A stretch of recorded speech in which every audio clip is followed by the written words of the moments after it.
Hello, my dear friends, how are you? Welcome. Thank you for joining me here today. I'm Arith, and here we are for another episode of the White Wand series. This time I wasn't sure if the subject at hand would fit in this series, but, well, I don't think it fits anywhere else, so let's keep it here.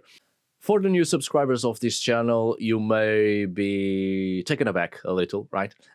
This isn't the usual content of this channel. This is definitely not an academic work.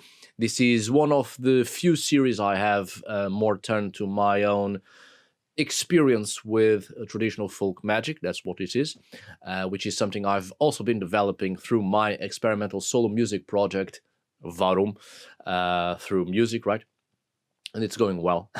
So, if you are curious about these subjects I am developing in this series, please watch it from the very first video that started it all, and then delve in it if it is something you are looking for. No time for more explanations. Well, now, in broader terms, today's video is about gendering, or attributing notions of genitalia and gender to the spiritual, particularly giving gender to spirit entities and even forces of nature and gods and goddesses and whatnot, which, personally, I find it strange and highly limiting in our approach to the spiritual and even the creation of relationships towards the entities we often call spirits. This doesn't mean that I, in the past, did not follow the same line of thought. I think it is rather easy to transport our human perception into the spiritual and make it a mirror image of what we are most used to, including when it comes to our daily lives within the society we live in.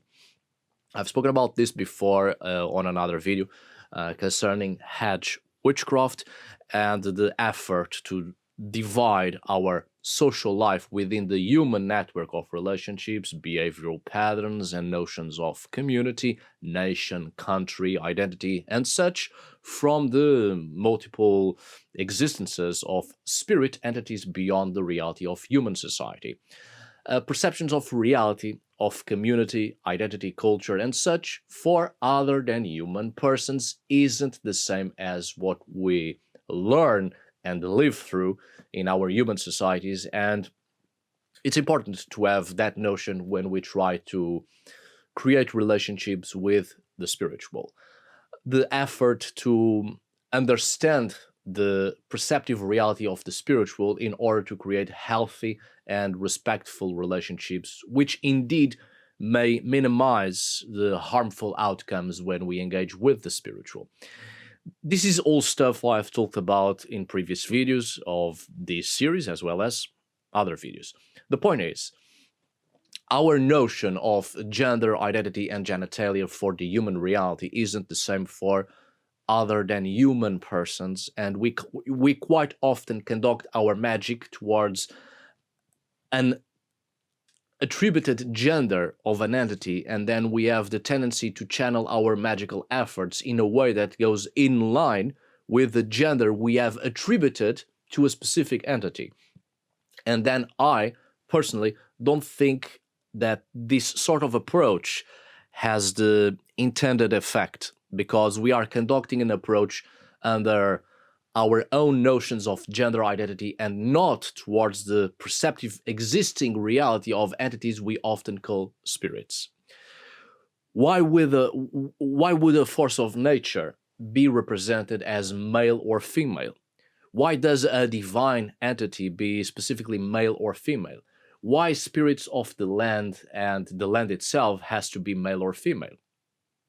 I do understand that it is easier to construct a narrative about the spiritual where gender is attributed to specific spirits as a form to convey a message, to create awareness, understanding of the natural surroundings, to form relationships, and to teach humanity about particular aspects of life.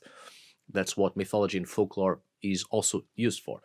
But I've come to a point in my life that it doesn't make sense addressing certain spirit entities by gender, because that doesn't give any meaningful content to either the magical work at hand or to the attempt on creating a relationship with certain spirit entities.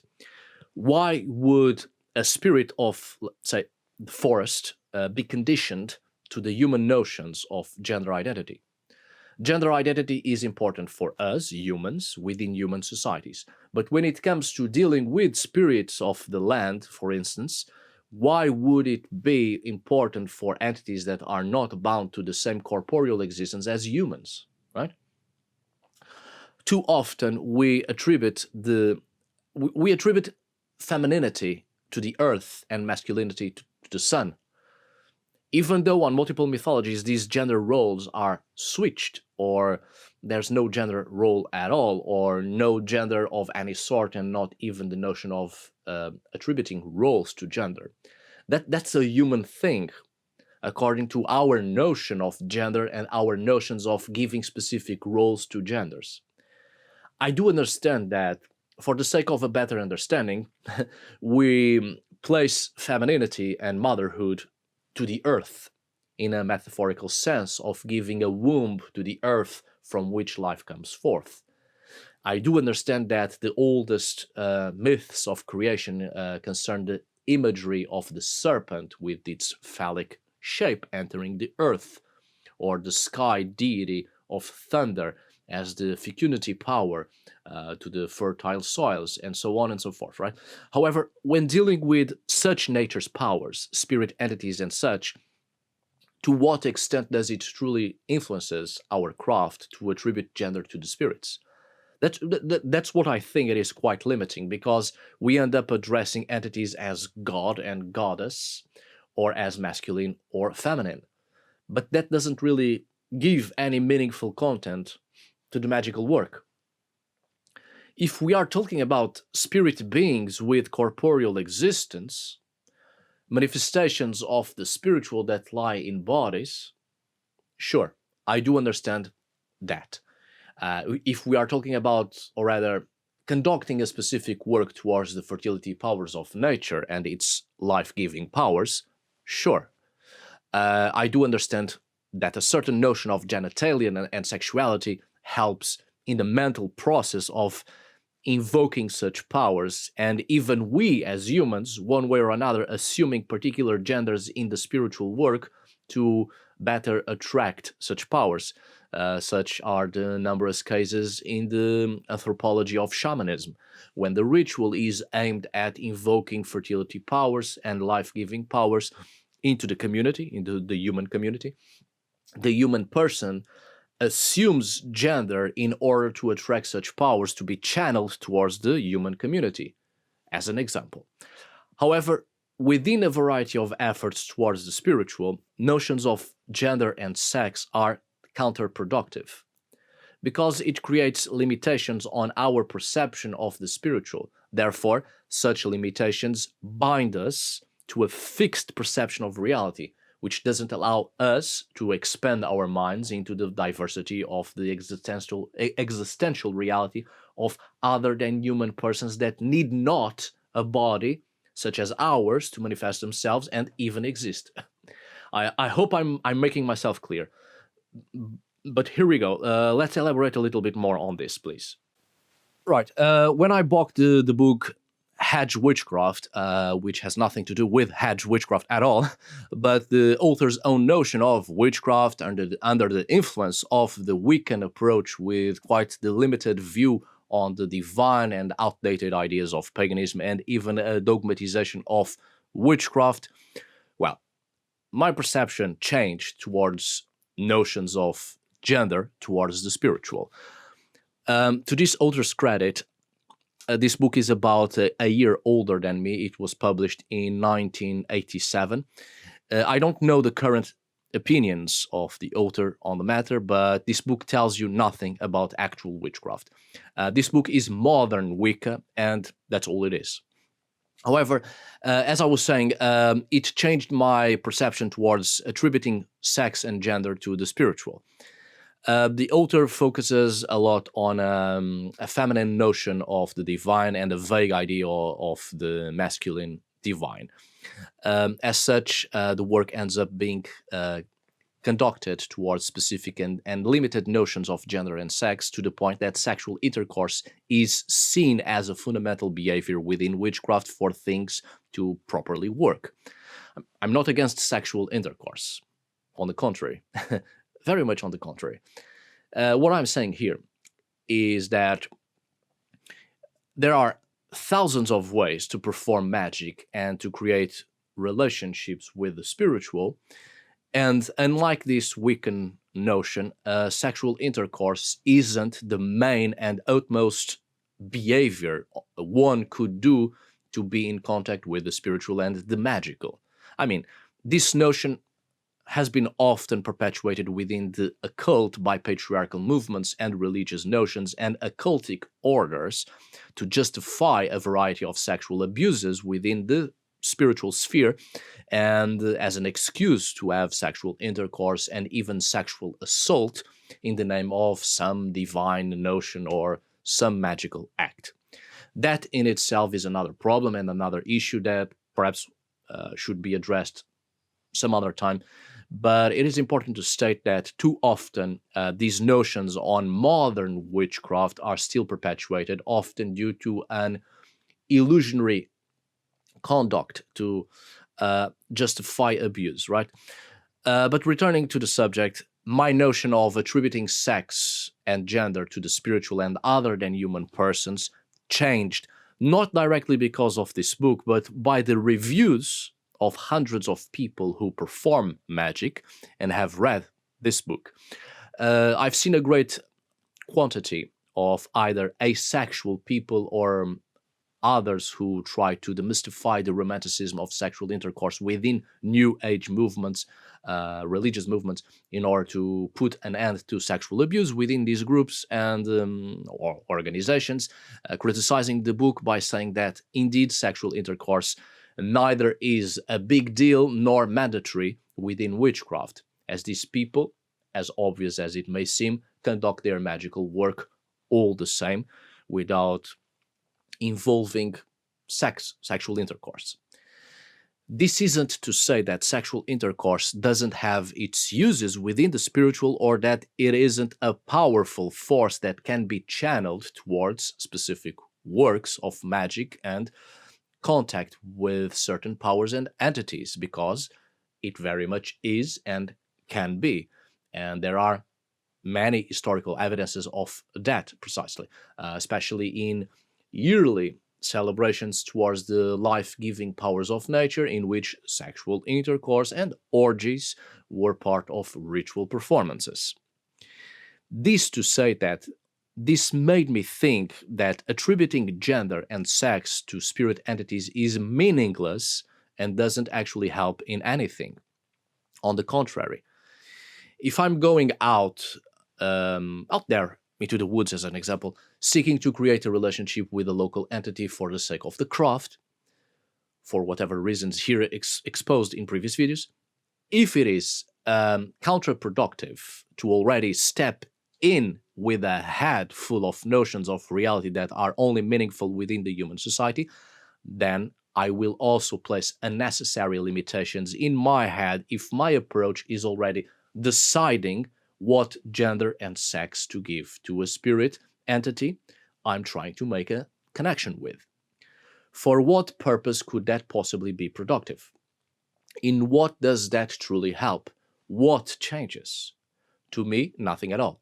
There's no reason for me to try to figure out the gender and or the sex of some spirit if my aim is to work with it for some particular goal. You might, of course, argue that if the aim is fertility, if the aim is some life-giving force, then we require male or female or both. But I don't think that way. Not anymore, and not right now at least. We are transporting the human notion of reproduction and the generation of life through physical bodies. If we are aiming at creating some beneficial relationship with a spirit entity, why does it matter its gender or notions of gender and sexuality? Even if we seek the power of fertility, reproduction, life-giving powers, why do we immediately assume that it is a female or a male force or entity? Why are we so inclined to speak of the masculine power and force and the feminine power and force? Well, the answer is because that's what we are used to. That's what we have in the reality of having physical bodies that require sexual polarities to perpetuate life. But nothing at all truly indicates that such spirits and forces truly have gender or sex in order to manifest themselves. They are not bound to physical bodies as we do, and not bound to existences that require reproduction and notions of gender and sex as we do. Even those that have, to some extent, corporeal existences, less dense than ours, doesn't mean it works the same way as our corporeal existences. Even our own notions of gender within the human society are limited. Even now, most fail to grasp the diversity and extension of gender within the human mind and how humans can express gender. Even now, most people still have very restricted notions on how a person should behave and express themselves according to the contents inside their underwear. I see too much. Even I spoke as such in the past. People saying that a certain rune invoked the masculine power and the other the feminine, right? Or in tarot, or some other divinatory oracular art, or that a certain spirit expresses more of the masculine or more of the feminine. How does one exactly expresses the masculine and or the feminine? Such notions of the masculine and feminine that have been changing and shifting from generation to generation, from time to time, from society to society, from political notions, behavioral notions, notions of psychological patterns, cultural ideologies, traditional conceptions, social constructions, etc. There isn't a correct way for a human to express the masculine or the feminine. There isn't any natural law that truly determines what is a masculine way to live and express oneself or a feminine way of doing that. The human mind is far more complex than that. People express themselves in the ways they know how and in the natural ways that they have been built and in the way we evolve. Human expression is far more concerning mind and thought and heart and spirit rather than to just succumb to the body we inhabit for a time. So, if even within humanity, notions of gender identity are far more complex and certainly not limited to stipulated and agreed upon conducts and behaviors of what is masculine and feminine, why would the spiritual be forced to exist under our own limited notions of gender, when the spiritual far too often is not bound to the physicality of humans and does not act upon the limitations of denser forms of existence? We humans do not have to express ourselves according to some notions of what is a masculine expression and what is a feminine expression. There is no such thing. Each one of us should be free to express ourselves the way we are. And the way we are isn't more or less masculine or feminine. It just is. We are who we are. This has nothing to do with sexual preferences, genitalia, and the diversity of gender identification. We should have the freedom to express ourselves the way we are. And the way we are isn't masculine or feminine. The way we are is the way we are. It is our nature. It is our mind. It is our spirit. It is our desires and hopes and dreams, and the imaginative and creative artistic expressions that lies within. So it doesn't make sense, to me, at least not anymore, to see spirits other than human persons more or less masculine or feminine, or to even attribute gender identification or sex, for that matter. If I'm creating a relationship with another human person where the aim is cooperation for a beneficial outcome within the spiritual and magical expressions and evolution, why would that human person's genitalia and gender identification would be important? We are dealing with something far beyond the physical, aimed at constructing something that is of the spirit, of consciousness, of the mind and thought, and beyond corporeal existence. We are interacting with a person where the aim is spiritual and or magical achievement, exercise, production, intention, accomplishment. The same thing goes with the interactions we have towards other than human persons within our craft. Sex and gender matters not. It is the effort of constructing relationships through the interaction with another expression of spirit. Let me continue to try to put this into perspective. I think for us of the so-called Western society and other societies that have either been subjected to Western imperialism, colonialism, and religious indoctrination, or indeed societies who have been exposed to strict gender roles, it gets quite hard to see beyond our notions of gender and sex. We start off with a perception of two polarities, and then we have created a variety of stories for the differences between the two polarities and their main roles.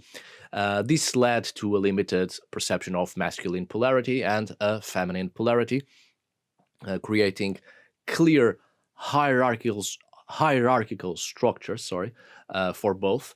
And in these differences, there's always the tendency to give value and compete to measure which polarity is more valuable and why. These are human stories.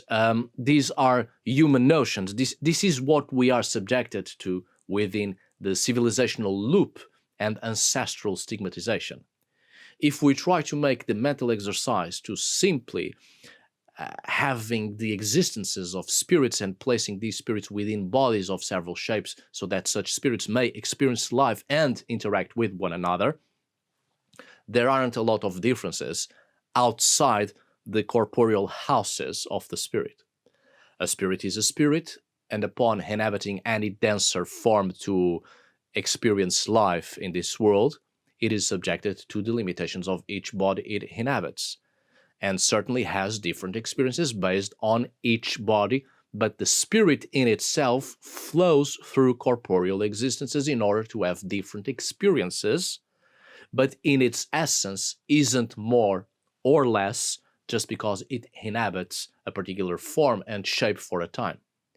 I think that if we think this way, as spirits having different experiences from time to time in different forms and shapes, it opens up a different perception of the spiritual, where gender and sex don't play a significant and as important a role as it plays within the boundaries of a human society and how that human society understands form and shape, but not spirit.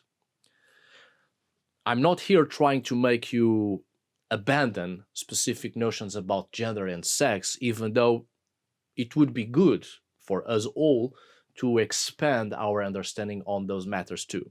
However, in spiritual terms, putting aside such fixed notions that by themselves have been fixed by human stories, it will help us to engage with the spiritual in a far more flexible way, as we shall be opened to a multitude of existences and experiences that are not limited by sex and gender, by identifications and notions of what it is to be a man or a woman, but instead what it is to be a spirit interacting with spirit or a person, right?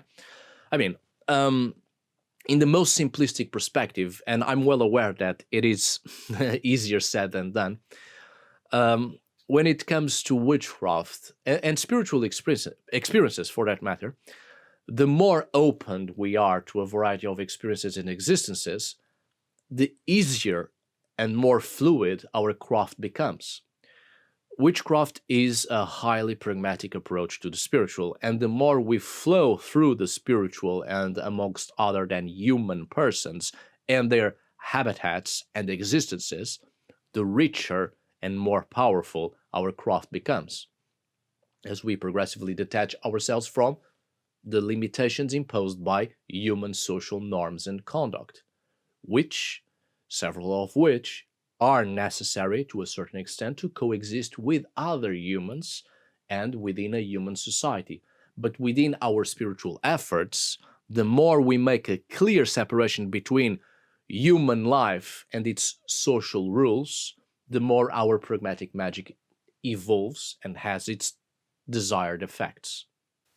I want to make it clear that I'm not here stating that I have been successful in not seeing gender, or that my perception of gender or of the feminine and masculine doesn't exist. In my daily life and in contact with other human beings, I'm very much a prisoner of my own perception of feminine and masculine. I have my own limitations on the matter, perhaps more than you think, or not, because I don't know what you think. But I do have my own perception of the feminine, for instance, and the more someone enters my own perception of feminine, the more I feel attraction for. But that's the thing. My own perception of masculine and feminine is my own and different from someone else's perception of such polarities, which already indicates that masculinity and femininity are subjective.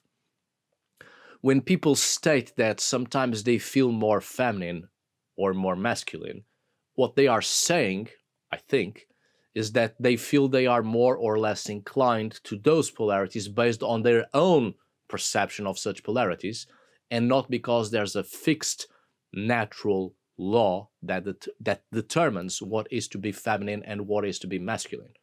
And I, as I said, I'm also bound to my own perception of such polarities.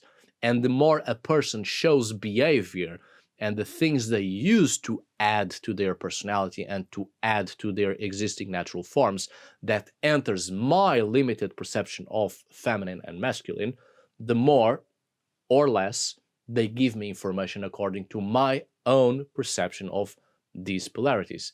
But the way they they choose to behave and the things they choose to wear is according to their own perception, which is different than mine.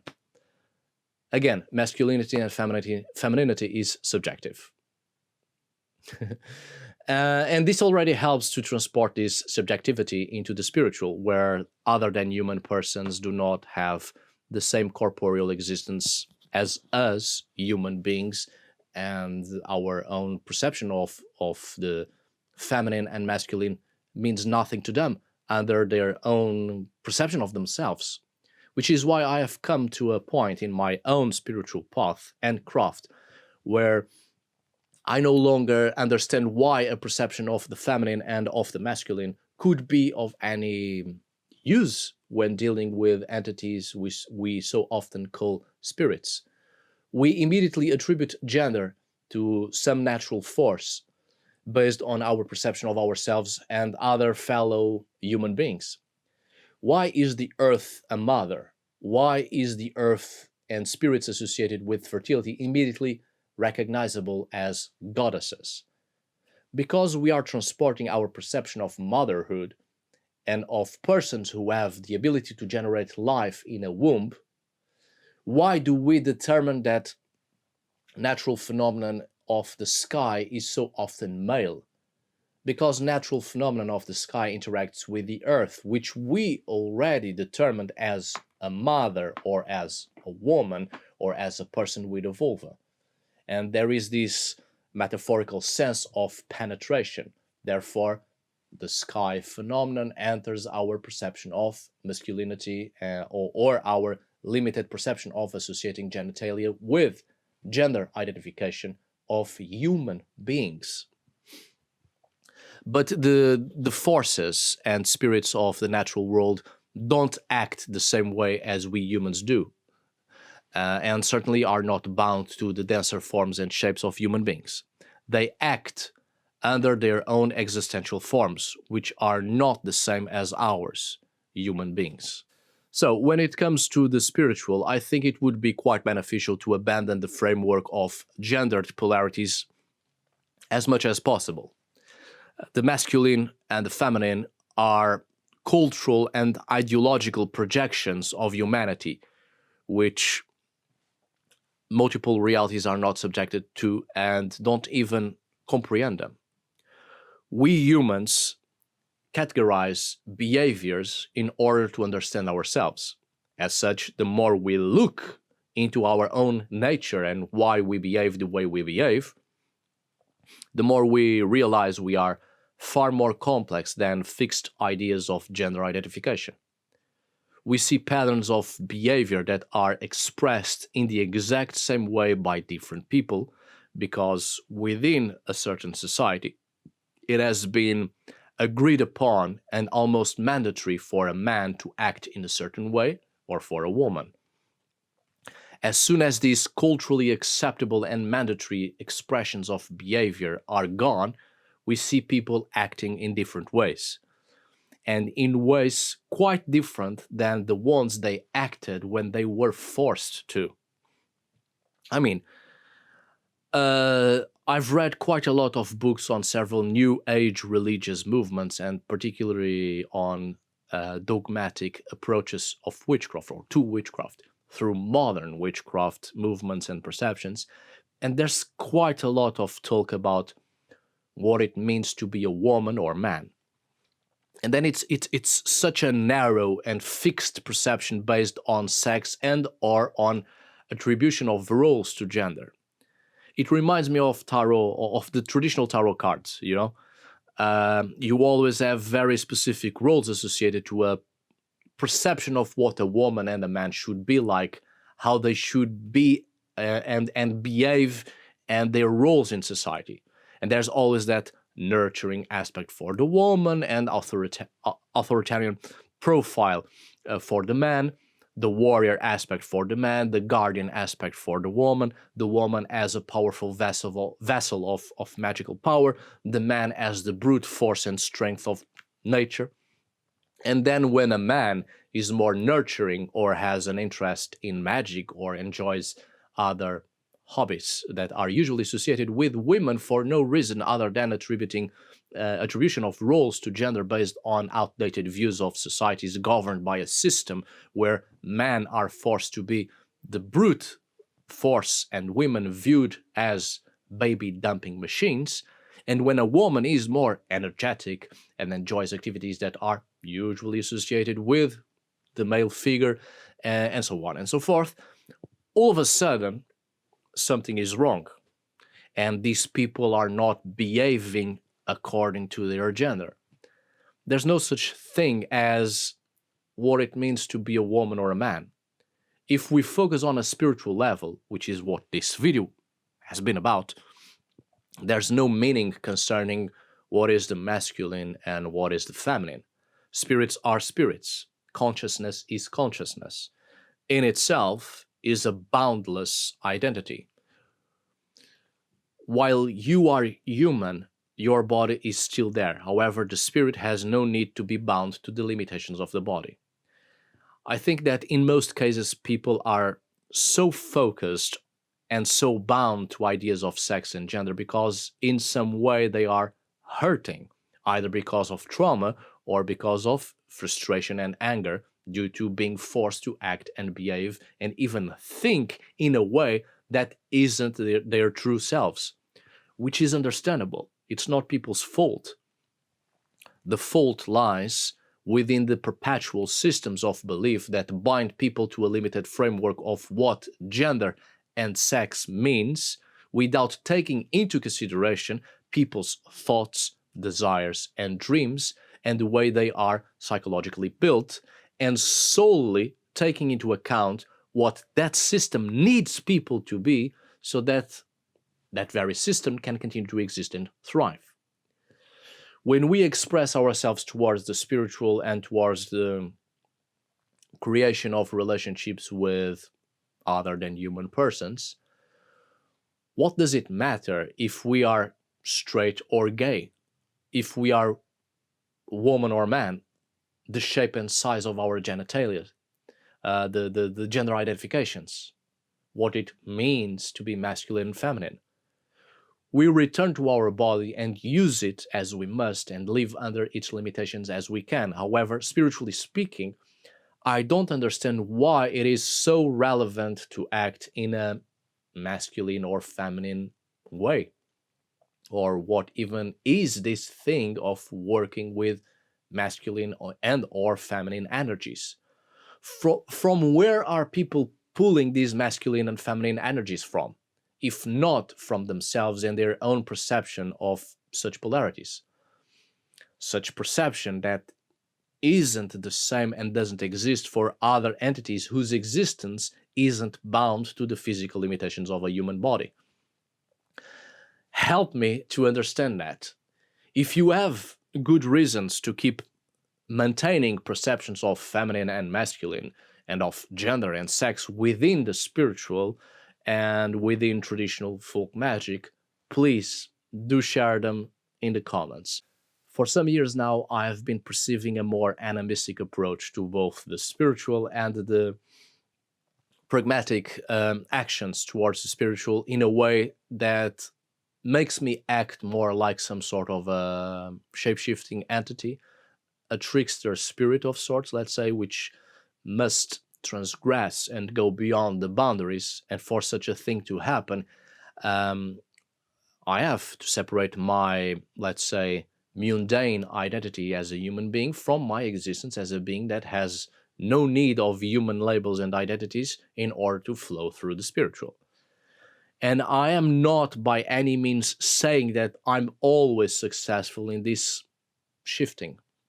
It's very hard to separate things and harder still to go beyond the hedge, if you will. And indeed, we must not totally forget our human condition, as we have a body to return to at the end of the day, as it were, and return to all the things that that existence implies. But the point is, the fewer the limitations we set for ourselves, the easier it gets to make the shift. I think we often make the mistake to mix what the consciousness needs and what the body needs. Too often, the two are not the same and need not one so that the other may function. The need to project gender identity and sex is fundamental on many occasions and on many aspects of human life and within human society to affirm a variety of needs, wishes, and rights of the individual as a human living within a human society, and all the social, cultural, and political implications of it. However, you need not to justify yourself or to explain your gender identification and sex in your spiritual endeavors when interacting with other than human persons. I mean, frankly, In a better world, I think, none of us would need to justify and explain gender, sex, and romantic and sexual attraction to anyone, and we would just act as we are, under the way we are built.